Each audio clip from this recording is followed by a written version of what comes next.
Assalamualaikum warahmatullahi wabarakatuh. Hai, jumpa lagi dengan Bu Lina. Gimana kabarnya kalian hari ini? Alhamdulillah, semoga baik-baik saja ya. Kali ini kita masuk pada tema 1, subtema 1, pembelajaran 2. Pada pertemuan sebelumnya kita sudah bahas tema 1, subtema 1, pembelajaran 1. Kita sudah belajar tentang ciri-ciri makhluk hidup. Ayo sebutkan apa aja ciri-ciri makhluk hidup yang sudah kalian tahu. Nah, yang pertama, ciri-ciri makhluk hidup yaitu 1. Makhluk hidup membutuhkan makanan dan juga air. Yang kedua, makhluk hidup itu bernafas. Yang ketiga, makhluk hidup itu berkembang biak. Yang keempat, makhluk hidup itu bergerak. Nah, yang kelima, makhluk hidup itu peka terhadap rangsang. Ayo coba, kalian sudah hafal belum? Dihafalkan ya. Oke anak-anak, pada pembelajaran kita kali ini, tujuan pembelajaran kita yaitu 1. Kalian bisa membaca dan mengidentifikasi ciri-ciri makhluk hidup. Yang kedua, kalian membuat kalimat berdasarkan kosakata yang diberikan. Yang ketiga, kalian bisa mempraktikkan berbagai macam cara berjalan dan berlari. Yang keempat, kalian mampu bercerita tentang pengalaman mempraktikkan sikap bersyukur. Sekarang coba kalian perhatikan gambar yang ditampilkan Bu Guru. Nah, di situ ada 3 gambar. Yang pertama ada gambar cicak, yang kedua ada gambar ikan, yang ketiga ada gambar anak-anak. Nah, di situ adalah contoh makhluk hidup. Nah, makhluk hidup dapat bergerak dengan cara yang berbeda-beda, Nak. Contohnya manusia. Manusia bergerak dengan cara berjalan menggunakan kaki. Sedangkan ikan bergerak menggunakan sirip.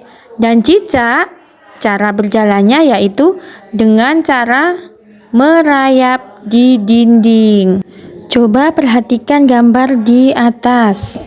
Nah, di sini adalah gambar alat pernafasan pada ikan.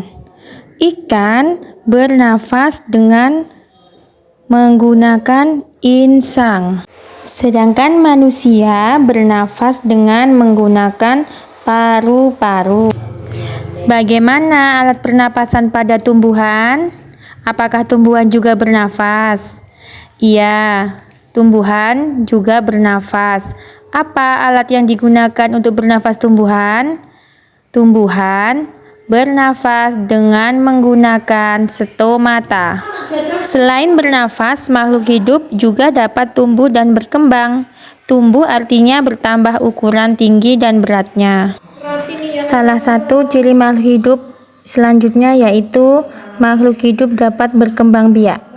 Cara berkembang biak makhluk hidup berbeda-beda. Ada yang berkembang biak dengan cara melahirkan, ada juga yang berkembang biak dengan cara bertelur.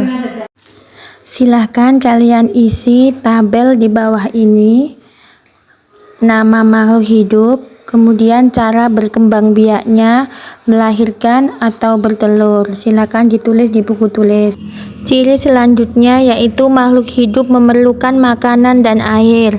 Seperti manusia juga memerlukan tumbuhan dan hewan untuk makanan.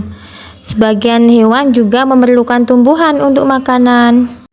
Makhluk hidup peka terhadap rangsang. Kepekaan makhluk hidup terhadap rangsang berbeda-beda ya, Nak. Jika kita melihat sinar matahari atau sinar yang menyilaukan lainnya, dengan cepat kita akan menutup mata. Kemudian contohnya, daun putri malu akan menutup daunnya jika kita sentuh. Sekarang buatlah kalimat berdasarkan kata-kata berikut: berkembang biak, makanan, tumbuh, bernafas, dan bergerak. Silahkan ditulis di buku tulis ya. Ciri makhluk hidup yang terakhir yaitu dapat bergerak. Manusia adalah makhluk hidup yang paling sempurna.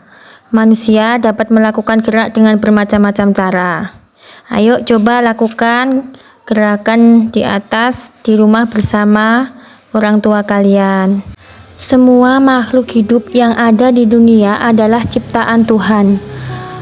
Keragaman cara bergerak makhluk hidup juga karena kekuasaan Tuhan. Semua itu adalah karunia Tuhan yang harus kita syukuri. Menjaga kesehatan tubuh merupakan salah satu cara mensyukuri karunia Tuhan. Menghargai kemampuan teman yang lain juga merupakan bagian dari sikap syukur kepada Tuhan.